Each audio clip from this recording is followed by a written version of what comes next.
Halo teman-teman, selamat datang di Catatan Peter. Kali ini kita akan membahas tentang kejadian yang beberapa waktu lalu menjadi sorotan publik atau viral, di mana ada salah satu karyawati yang bekerja di salah satu perusahaan swasta di Cikarang, Bekasi, Jawa Barat. Ya, mungkin sudah banyak yang tahu soal berita ini ya. Namun baiklah, saya akan cerita sedikit mengenai kejadian tersebut secara garis besar sambil teman-teman dari Catatan Peter mungkin bisa juga menggali informasi di kolom berita yang lain, kolom berita yang kredibel ya. Jadi ada seorang karyawati yang sedang bekerja di sebuah perusahaan swasta di Cikarang.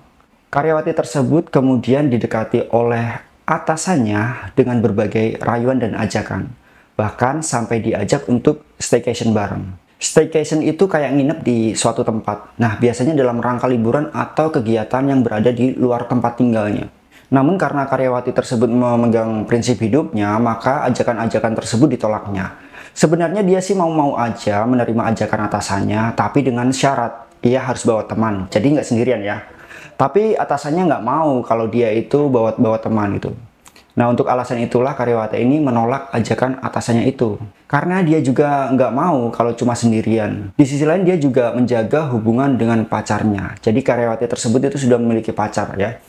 Dari penolakan tersebut muncul sebuah intimidasi atau semacam ancaman kalau masa kerja karyawati tersebut akan diputus dengan tidak lagi memperpanjang masa kontrak kerjanya.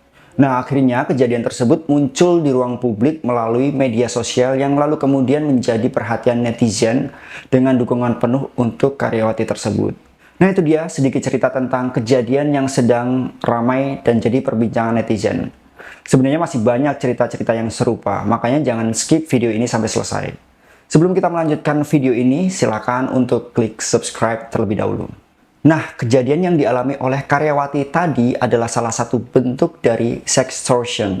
Sextortion adalah sebuah bentuk kejahatan seksual di mana seseorang memaksa orang lain untuk melakukan tindakan seksual dengan mengancam akan memberikan informasi atau materi yang memalukan atau merugikan orang tersebut. Bentuk sextortion ini dapat terjadi dalam bentuk online maupun offline dan biasanya dilakukan oleh seseorang yang memiliki akses terhadap informasi atau materi tersebut, seperti mantan pasangan atau seseorang yang memiliki hak akses ke akun media sosial atau email.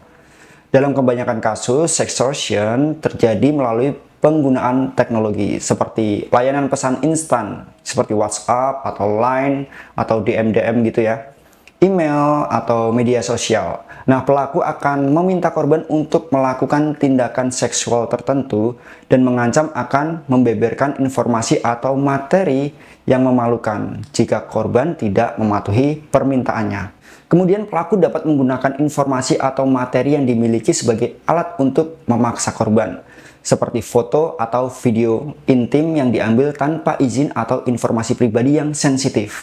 Bentuk sextortion online menjadi semakin umum dengan adanya kemajuan teknologi dan popularitas media sosial.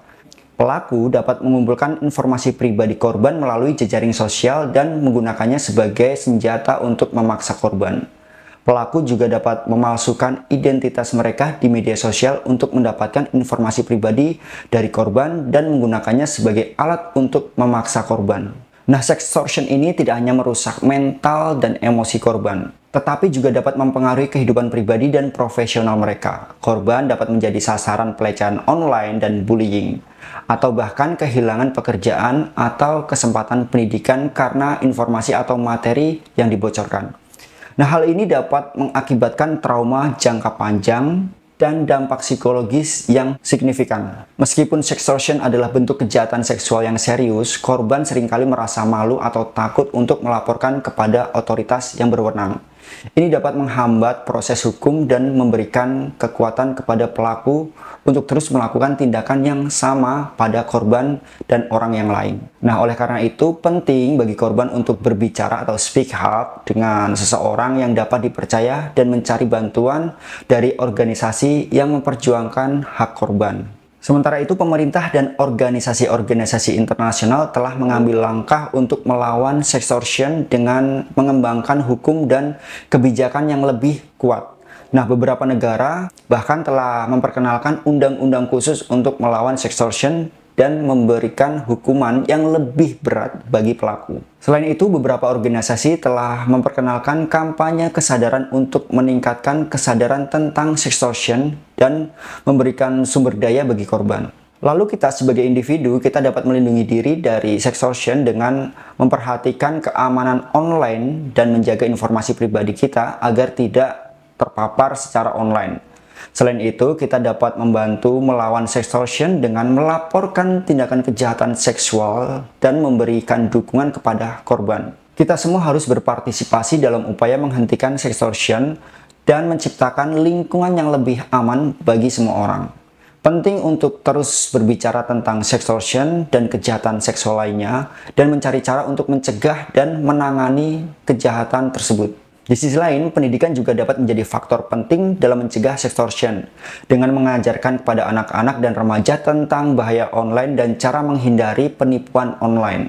Kita dapat membantu mencegah sextortion sejak dini. Selain itu, pendidikan tentang penggunaan teknologi yang bertanggung jawab dan etika online dapat membantu mengubah budaya yang memperbolehkan kejahatan seksual dan pelecehan online. Dalam beberapa kasus, sextortion dapat melibatkan pelaku yang beroperasi dalam organisasi kejahatan lintas negara atau kelompok penjahat. Oleh karena itu, penting bagi pemerintah dan organisasi internasional untuk bekerja sama dalam melawan kejahatan seksual dan menciptakan kebijakan global yang lebih kuat untuk melindungi korban. Nah, dari pribadi kita juga dapat membantu dengan menjadi bagian dari komunitas online yang peduli dan bertanggung jawab. Dengan membantu melaporkan tindakan kejahatan seksual atau menyediakan dukungan bagi korban. Kita dapat menjadi bagian dari solusi untuk menghentikan sextortion dan menciptakan lingkungan online yang lebih aman dan terpercaya. Dalam kesimpulan singkat, sextortion adalah bentuk kejahatan seksual yang serius dan merusak. Meskipun sextortion terutama terjadi secara online, ia dapat memiliki dampak yang sangat signifikan pada kehidupan korban, termasuk dampak psikologis dan finansial. Nah, oleh karena itu penting untuk meningkatkan kesadaran tentang sextortion dan memberikan dukungan bagi korban dengan bekerja sama sebagai komunitas. Dengan bekerja sama sebagai komunitas, kita dapat menghentikan sextortion dan menciptakan dunia online yang lebih aman dan terpercaya untuk semua orang. Secara etimologi, sextortion berasal dari penggabungan dua kata yaitu sex yang merujuk pada aktivitas seksual dan extortion yang berarti pemerasan atau penekanan. Jadi sextortion diartikan secara harfiah berarti pemerasan atau penekanan yang melibatkan unsur seksual. Istilah sextortion pertama kali dikenal secara luas pada awal tahun 2000-an dengan berkembangnya teknologi dan popularitas media sosial. Nah, istilah ini menggambarkan praktik di mana seseorang memaksa orang lain untuk melakukan tindakan seksual atau memberikan konten seksual dengan ancaman pengungkapan informasi atau gambar tersebut ke publik. Sextortion seringkali terjadi secara online, di mana pelaku melakukan pemerasan melalui media sosial, email, atau aplikasi pesan instan atau pesan singkat seperti WhatsApp ya. Pelaku dapat mengancam korban dengan mempublikasikan foto atau video yang mengandung konten seksual yang mungkin telah direkam dengan atau tanpa sepengetahuan korban. Meskipun istilah sextortion relatif baru, praktik pemerasan yang melibatkan unsur seksual telah ada sejak lama. Sebagai contoh, pelaku pemerkosaan seringkali menggunakan kekerasan atau ancaman untuk korban untuk melakukan tindakan seksual atau memberikan konten seksual. Kemudian seiring dengan perkembangan teknologi, sextortion menjadi semakin umum dan menjadi tantangan besar dalam memerangi kejahatan seksual. Oleh karena itu, penting untuk meningkatkan kesadaran tentang sextortion dan mengambil tindakan untuk melindungi diri dari kejahatan ini. Korban sextortion dapat bervariasi dalam usia, tetapi korban yang paling rentan adalah remaja dan anak muda. Menurut beberapa studi, sekitar 60-70% korban sextortion adalah remaja dan orang dewasa muda di bawah usia 25 tahun. Hal ini mungkin karena remaja dan orang dewasa muda lebih rentan menggunakan media sosial dan teknologi, dan mereka cenderung berbagi informasi pribadi secara online. Namun, tidak semua korban sextortion adalah remaja atau orang dewasa muda. Ada juga kasus sextortion yang melibatkan orang dewasa yang lebih tua.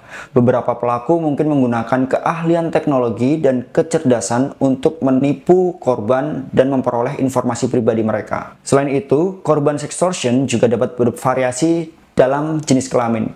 Meskipun mayoritas korban adalah perempuan, ada juga loh kasus sextortion yang melibatkan laki-laki sebagai korban. Pelaku sextortion dapat mengancam atau memaksa korban untuk memberikan konten seksual, termasuk foto atau video, atau melakukan tindakan seksual yang tidak diinginkan. Penting untuk diingat bahwa tidak peduli usia atau jenis kelamin, korban sextortion adalah bentuk kejahatan seksual yang serius dan merusak. Korban sextortion dapat mengalami dampak psikologis dan emosional yang sangat signifikan, termasuk rasa malu, depresi, dan kecemasan. Oleh karena itu, penting juga untuk meningkatkan kesadaran tentang sextortion dan memberikan dukungan bagi korban, terlepas dari usia atau jenis kelamin mereka. Nah, itu dia penjelasan mengenai sextortion. Semoga video ini bermanfaat. Jangan lupa untuk terus memberikan dukungan kalian dengan cara klik subscribe, like, share, dan komen agar channel ini semakin berkembang. Terima kasih sudah menonton video ini. Kita ketemu lagi di video berikutnya. See you!